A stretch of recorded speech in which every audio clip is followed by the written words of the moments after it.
and welcome to Face the Nation. As we look to a new month, we're keeping a close eye on the economy, which continues to be the #1 issue of concern for Americans. Last week's news that economic growth slowed more than expected in the first quarter of the year will almost certainly factor into the Federal Reserve's decision-making this week as we prepare for yet another interest rate hike to try to curb inflation. Complicating the Fed's dilemma is the political battle on raising the debt ceiling, fallout from the collapse of Silicon Valley Bank, and the looming prospect of a third government bank rescue, this time for California-based First Republic. We begin with Democratic Congressman Khanna, whose district was home to SVB. Good morning to you. Good morning. Last time you were here, there were urgent efforts underway to save a bank. Today, again, urgent efforts. This time, First Republic. We are hearing it could be seized by the FDIC, but there are also efforts to find a buyer to absorb it. What are you hearing? Well, this is what a modern bank run looks like. Let me tell you what companies in my district are saying. They're saying that payroll companies are telling them, move your deposits out of First Republic. You're not going to be able to have access to the accounts. That's why I think it is so important that we guarantee all bank depositors. I had said this last time I was on. There's $8 trillion, Margaret, in uninsured deposits in these banks. $10 trillion is insured. Until we guarantee them and we can charge a fee, we run the risk that they're... Congress. Well, the Congress, yeah, Congress. I've been working with Senator Rubio on this, on a proposal to say, look, pay a fee and have some guarantee on these deposits, because otherwise what's going to happen? Regional banks, they're going to be insecure, or people are going to be concerned, and they're going to start to consolidate into the top banks. And you have a lot of these payroll companies telling these companies to move to the bank. So I believe the FDIC is doing fine and well now, but we've got to prevent this from happening again. And the best way to do it is to guarantee these deposits. Well, in the meantime, what you're talking about takes a long time. We're talking immediate sense here for First Republic.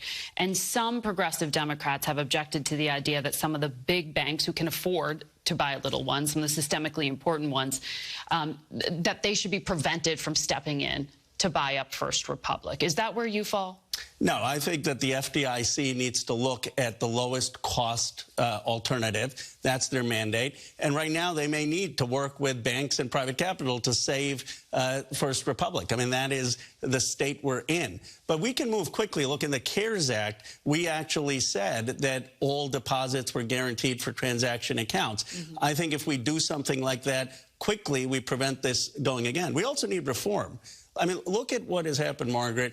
Every time the economy heats up, we somehow say, deregulate, deregulate, and it never works out. In 2018, the deregulation basically sent a signal to the Fed to stop the oversight on these banks. Well, there was a lot in that report that I want to get into that just came out. But first off, one of the things blamed was poor management. Gregory Becker, who you knew, the former CEO of SVB, he had donated to your campaign as well.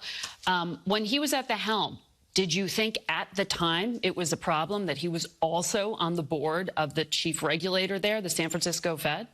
I did not know at the time, but I do think now that that should not be allowed. I mean, no, I didn't have a sense back then that Silicon Valley Bank was going to have a challenge. Obviously, there was mismanagement. One reform we should have is that bank executives should not be on the board of the Fed, regional Fed, that's overseeing them, and I think that's a lesson. I also think there needs to be a clawback of his bonus. There needs to be a clawback of executive compensation and far tougher rules on bank executives who have failed banks. And yet the momentum doesn't seem to be there in Congress, either from the Democratic leader in the Senate or in the Republican-led House. Why? Well, there should be momentum for three things. One, the clawbacks on these executives. That could be bipartisan.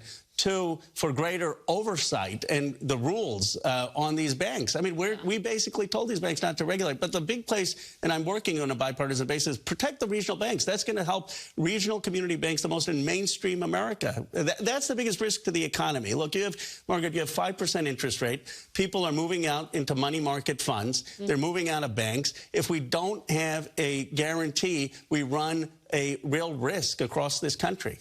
On this, though, in terms of regulation, There were regulations in place. There were 31 supervisory findings, warnings from regulators about SVB when it failed. There were warnings in August. There were warnings in February. Doesn't that suggest it wasn't lack of regulation, but regulators not acting?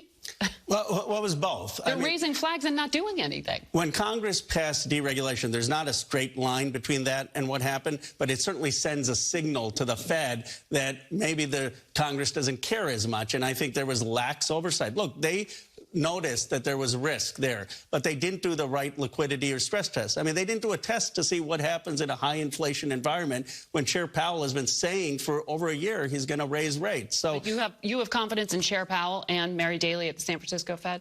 I don't think you can blame Chair Powell. I've disagreed. I don't think you can blame him for this. I do think we need to know what are the concrete reforms. Let's stop having bank executives on these boards. Let's make sure that you have better liquidity tests and stress tests. Let's have the regulations we repealed in 2018 back there and have some statement on guaranteeing bank deposits so I don't have to come here every few weeks. With another crisis. Let me ask you about a looming one.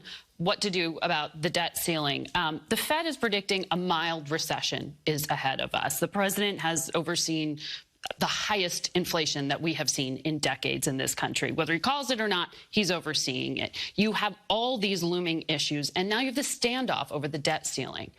It is not a sustainable position for the White House to say they're not going to negotiate with Republicans, is it?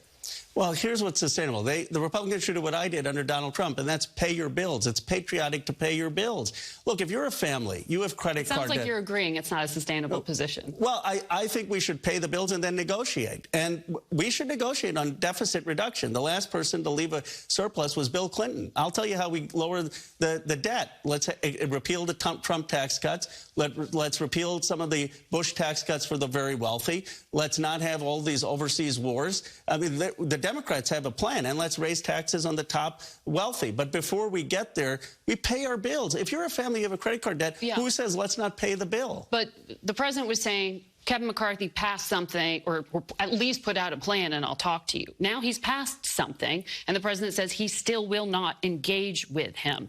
I understand the back and forth, but the political cost and the economic one is very real here, and it will stick to the president. Well, the president's saying he's not going to be hostage in having veterans cuts on health care, in having cuts on K through 12 education, in having cuts on food stamps, in having cuts on manufacturing to just pay our bills. He's saying we can discuss that. We can negotiate, but first pay your bills. And I think Senator McConnell understands this, and I think the president will sit down with Senator McConnell. He knows that we can't default.